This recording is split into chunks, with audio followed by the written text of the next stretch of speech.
प्यारे विद्यार्थियों, आज हम आरोह भाग 1 11वीं कक्षा हिंदी से कविता 3 जिसका नाम पथिक है, उसका 5वां छठा पैरा पढ़ेंगे। सबसे पहले हम प्रसंग लेते हैं। प्रस्तुत पद्यांश हमारी हिंदी की पाठ्य पुस्तक आरोह भाग 1 राम नरेश त्रिपाठी द्वारा रचित पथिक नामक कविता से अवतरित है। इसमें कवि प्रातःकालीन और शाम यानी कि रात्रि कालीन दृश्य का वर्णन करते हुए कहते हैं। व्याख्या। जब गंभीर बहुत गहरा तम अंधकार अर्धनिशा आधी रात में जग संसार को ढक लेता है, तो इसमें कवि कहता है भाई, जब बहुत गंभीर बहुत गहरा अंधकार आधी रात को इस संसार को ढक लेता है, तब अंतरिक्ष आकाश की छत आकाश रूपी छत पर तारों को छिटका देता है। तारे टिमटिमाते दिखाई देते हैं। अर्थात जब वो अधिक अंधकार हो जाता है तब आकाश में बहुत अधिक तारे चिटके हुए दिखाई देते हैं। सस्मित वदन जगत का स्वामी मृदु गीत गति से आता है। सस्मित वदन बहुत सुंदर शरीर वाला, जगत संसार का स्वामी, मृदु बहुत धीमी गति से आता है। अर्थात बहुत सुंदर शरीर वाला वह सूर्य संसार का स्वामी मधुर गति से आता है। अर्थात सूर्य का प्रकाश होना शुरू हो जाता है। तट पर खड़ा गगन गंगा के मधुर गीत गाता है, और वो ऐसा प्रतीत होता है जिस प्रकार से उस नदी के किनारे पर खड़ा होकर, आकाश रूपी गंगा के किनारे पर खड़ा होकर के वह मधुर गीत गा रहा हो।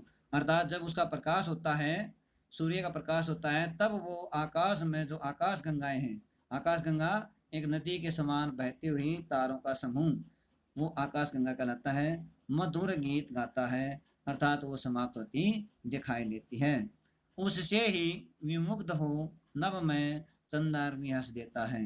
उससे ही विमुग्ध खुश हो नभ में चंदर भी हंस देता है। उससे खुश होकर, किससे?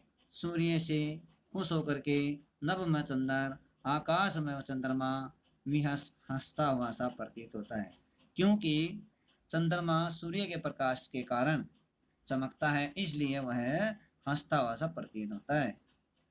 वृक्ष विविध पत्तों पुष्पों से तन को सज लेता है, और जब सूर्य उदय होता है तब वृक्ष विभिन्न प्रकार के पत्तों और फूलों से, यानी कि वो विकसित हो जाते हैं, पत्ते खुल जाते हैं और फूल भी विकसित खिल जाते हैं, से तन को, अपने शरीर को सज लेता है, सुंदरता प्रदान करता है, अर्थात सुशोभित कर लेता है। पक्षी हर्ष संभाल नहीं सकते, मुग्ध चहक उठते हैं। पक्षी हर्ष खुशी संभाल इकट्ठी नहीं कर सकते, मुग्ध खुश होकर के चहक आवाज करने लग जाते हैं। अर्थात पक्षी जब सूर्य उदय होता है तब इतने खुश हो जाते हैं कि वो अपनी खुशी को संभाल नहीं पाते, और उस खुशी के कारण वो चहक उठते हैं, अर्थात आवाज करने लग जाते हैं।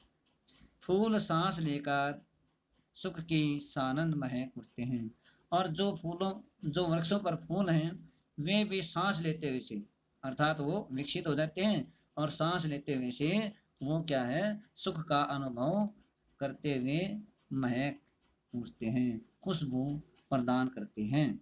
विशेष इन पंक्तियों में तत्सम तद्भव शब्दों का सुंदर प्रयोग किया गया है। नंबर 2, अनुप्रास रूपक अलंकारों का मनोहारी छटा बिखरी है।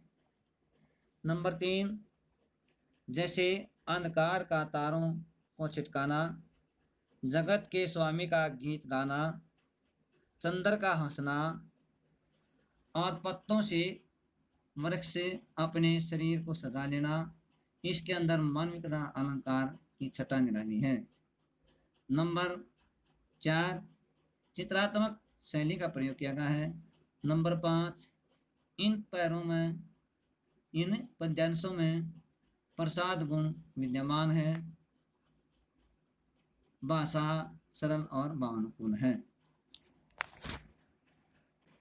गृह कार्य, प्यारे विद्यार्थियों, एक प्रश्न उत्तर सहित दिया गया है।